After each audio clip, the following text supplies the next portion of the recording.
നമസ്കാരം. ഒരു കാലത്ത് കുലശേഖരപുര പെരുമാളുടെ രാജധാനിയായിരുന്ന കൊല്ലം ജില്ലയുടെ ചരിത്രവും വിശേഷങ്ങളുമാണ് ഇന്നത്തെ വീഡിയോയിൽ വിശകലനം ചെയ്യുന്നത്. വഞ്ചി സിംഹാസനം അലങ്കരിച്ചിരുന്ന രാജർഷിമാരുടെ രാജധാനികളായി ശോഭിച്ചിരുന്ന 4 പ്രാചീന നഗരങ്ങളായിരുന്നു വഞ്ചി, കൊല്ലം, തിരുവിതാംകൂട്, പത്മനാഭപുരം എന്നിവ. ഇതിൽ രണ്ടാമത്തേതായിരുന്നു നമ്മുടെ കൊല്ലം. ചെങ്കുട്ടവ പ്രഭൃതികളായ ആദിചേരന്മാരുടെയും കുലശേഖരപുര ആഴ്വാരാൽ പ്രതിഷ്ഠിതമായ രണ്ടാം ചേര സാമ്രാജ്യത്തിൻ്റെയും തലസ്ഥാനം വഞ്ചി അഥവാ തിരുവഞ്ചിക്കുളമായിരുന്നു. ചോളരുമായി നടന്ന നൂറ്റാണ്ട് യുദ്ധത്തിൽ മനോഹരമായ ഈ നഗരം ഏറെക്കുറെ നശിപ്പിക്കപ്പെട്ടു. യുദ്ധാവസാനത്തിൽ തിരുവഞ്ചിക്കുളം വാണിരുന്ന ഒടുവിലത്തെ കുലശേഖരപുര പെരുമാൾ ചോളരെ മലനാട്ടിൽ നിന്ന് ഓടിക്കുകയും നാഞ്ചിനാട് വരെയുള്ള പ്രദേശങ്ങൾ അവരിൽ നിന്ന് പിടിച്ചെടുക്കുകയും ചെയ്തു. രാജ്യത്തിൻ്റെ അതിർത്തി തെക്കൻ തിരുവിതാംകൂറിലേക്ക് വ്യാപിച്ചതിനെ തുടർന്ന് രാജർഷി വേട്യൻ തന്നെയാണ് തലസ്ഥാനം വഞ്ചിയിൽ നിന്നും കൊല്ലത്തേക്ക് മാറ്റി സ്ഥാപിച്ചത്. കൊല്ലം നഗരത്തിന് തേൻവഞ്ചി എന്ന് ശാസനങ്ങളിൽ ഉപയോഗിച്ചു തുടങ്ങിയത് ഇതിനു ശേഷമാണ്. കുലശേഖരപുര പെരുമാക്കന്മാർ തിരുവഞ്ചിക്കുളം വാഴുന്ന കാലത്ത് കൊല്ലവും സമീപ പ്രദേശങ്ങളും ഉൾപ്പെട്ട വേണാട് എന്ന ചെറിയ രാജ്യം കുലശേഖര സാമ്രാജ്യത്തിൻ്റെയും അനേകം വിഭാഗങ്ങളിൽ ഒന്നു മാത്രമായിരുന്നു. വേണാടിന് വടക്കായി നിരവധി ചെറിയ രാജ്യങ്ങളും ഈ സാമ്രാജ്യത്തിൽ ഉൾപ്പെട്ടിരുന്നു. നാൻഡുഴൈനാട്, വെമ്പലനാട്, കീഴ്മലനാട്, കാൽക്കരനാട്, വള്ളുവനാട് എന്നിവ അവയിൽ പ്രധാനപ്പെട്ടതായിരുന്നു. അക്കാലത്ത് കുലശേഖരന്മാരുടെ ആജ്ഞാനുസരണം വേണാട്ടിലെ ഭരണം നടത്തിവന്ന ചില നാടുവാഴികളുടെ പേരുകൾ ശാസനങ്ങളിൽ കണ്ടെത്തിയിട്ടുണ്ട്. പല പണ്ഡിതന്മാരും തെറ്റിദ്ധരിച്ച പോലെ അവർ കുലശേഖരന്മാരോ ചേരവംശജരോ ആയിരുന്നില്ല. കുലശേഖരന്മാരുടെ സാമന്തന്മാർ മാത്രമായിരുന്നു അവരെല്ലാവരും. അവരിൽ ചിലരെ കുലശേഖര ചക്രവർത്തിമാർ നാടുവാഴി സ്ഥാനത്ത് അവരോധിക്കുന്നതായും രേഖകൾ ലഭിച്ചിട്ടുണ്ട്. നൂറ്റാണ്ട് യുദ്ധം അതിൻ്റെ മൂർധന്യത്തിലെത്തി നിൽക്കുന്ന കാലത്ത് വേണാട്ടിലെ നാടുവാഴി കുലശേഖരന്മാരുടെ സാമന്തതയിൽ നിന്ന് മോചനം സിദ്ധിക്കുന്നതിനായി ചോളപക്ഷത്തേക്ക് ചേർന്നു. ചോളർ കൂപകദേശത്തെ സ്വതന്ത്ര രാജാവായി പ്രഖ്യാപനം ചെയ്തു. എന്നാൽ ഈ സ്വതന്ത്ര വാഴ്ച അധികകാലം നീണ്ടുനിന്നില്ല. സ്വരാജ്യത്തിൻ്റെ രക്ഷയ്ക്കായി സ്ത്രീകൾ ഉൾപ്പെടെ സകല ജനവിഭാഗങ്ങളെയും ആയുധാഭ്യാസം പഠിപ്പിച്ച് സംഖ്യാബലത്തിൽ 10 മടങ്ങ് വരുന്ന വിദേശീയ സൈന്യത്തോട് 100 വർഷക്കാലം സകല കഷ്ടനഷ്ടങ്ങളും സഹിച്ച് യുദ്ധം ചെയ്ത് പൗരുഷമൂർത്തികളായ കുലശേഖരന്മാർ ആ നാടുവാഴിയെ സ്ഥാനഭ്രഷ്ടനാക്കി. പിന്നീടുള്ള വേണാട്ടിലെ ഭരണാധികാരികൾക്ക് വാഴ്കെ വാഴിയുടെ സ്ഥാനമേ ഉണ്ടായിരുന്നുള്ളൂ എന്ന് രാമേശ്വരം ക്ഷേത്രശിലാരേഖയിൽ രേഖപ്പെടുത്തിയിരിക്കുന്നു. വാഴ്കെ വാഴിയുടെ സ്ഥാനം നാടുവാഴിയിലും വളരെ താഴെയാണ്. കുലശേഖരന്മാർ കൊല്ലം തലസ്ഥാനമാക്കുമ്പോൾ വേണാട്ടിലെ ഭരണം നടത്തിവന്നിരുന്ന വാഴ്കെ വാഴിയുടെ പേര് വിക്രമൻ എന്നായിരുന്നു എന്നതും രേഖപ്പെടുത്തിയിട്ടുള്ള ചരിത്രമാണ്. കൊല്ലം പട്ടണം സ്ഥാപിച്ചതിൻ്റെ സ്മാരകമായിട്ടാണ് കൊല്ലവർഷം ആരംഭിച്ചതെന്ന അഭിപ്രായം ശരിയല്ല.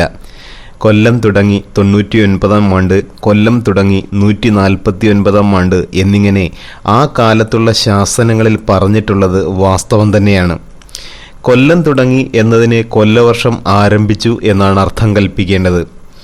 AD 6-ാം ശതകത്തിൽ കാസ്മസും 7-ാം ശതകത്തിൽ ജസ്ജബസും കൊല്ലത്തെപ്പറ്റി സൂചിപ്പിക്കുന്നുണ്ട്. അതുകൊണ്ട് കൊല്ലം പട്ടണം കൊല്ലവർഷാരംഭത്തിന് മുൻപ് ഉണ്ടായിരുന്നു എന്നത് സ്പഷ്ടമാണ്.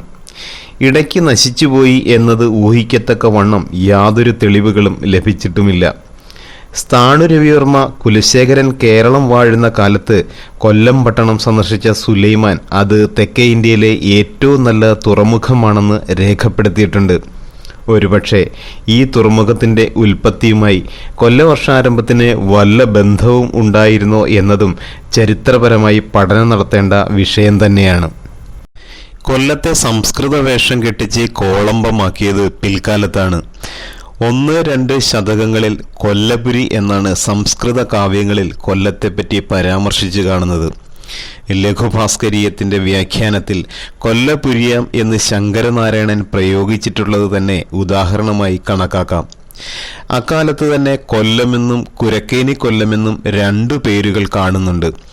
തരിസാപ്പള്ളി ശാസനത്തിൽ കുരക്കേനി കൊല്ലമെന്നും മാമ്പള്ളി ശാസനത്തിൽ കൊല്ലമെന്നും രാമേശ്വരത്ത് ശിലാരേഖയിൽ കുരക്കേനി കൊല്ലമെന്നും ഉപയോഗിച്ചിട്ടുള്ളതുകൊണ്ട് ഒരേ സമയം ഈ പേരുകളെല്ലാം പട്ടണത്തിനുണ്ടായിരുന്നു എന്ന് വ്യക്തമാണ്. ഇടവായ്ക്കടുത്ത് കുരക്കേനി എന്നൊരു സ്ഥലമുണ്ട്. എന്നാൽ പട്ടണം അതുവരെ വിസ്തൃതമായിരുന്നു എന്ന് വിചാരിക്കുവാൻ നിർവാഹവുമില്ല. ചീനക്കാരുടെ വലിയ വാണിജ്യ കേന്ദ്രമായിരുന്നു കൊല്ലം. കുരക്കേനി എന്ന പദത്തിന് ചീനരുമായി ബന്ധമുണ്ടെന്നും വരാം. നൂറ്റാണ്ട് യുദ്ധത്തിനു മുൻപ് കൊല്ലം വാണിരുന്ന നാടുവാഴികൾ പ്രധാനപ്പെട്ട കാര്യങ്ങൾ കുലശേഖരരുടെ പ്രതിനിധികളായ കൊയിലധികാരികളുടെ ആജ്ഞാനുസരണമാണ് നടത്തിവന്നിരുന്നത്. കൂടാതെ നാടുവാഴികളുടെ അധികാരത്തെ നിയന്ത്രിക്കുന്നതിന് വേണാട്ട് മുന്നൂറ്റവർ എന്നൊരു കൂട്ടവും ഉണ്ടായിരുന്നു. തരിസാപ്പള്ളി ശാസനത്തിൽ സൂചിപ്പിച്ചിരിക്കുന്ന 600 എന്ന കൂട്ടം കൊല്ലം പട്ടണത്തെ മാത്രമാണ് പ്രതിനിധീകരിച്ചത്.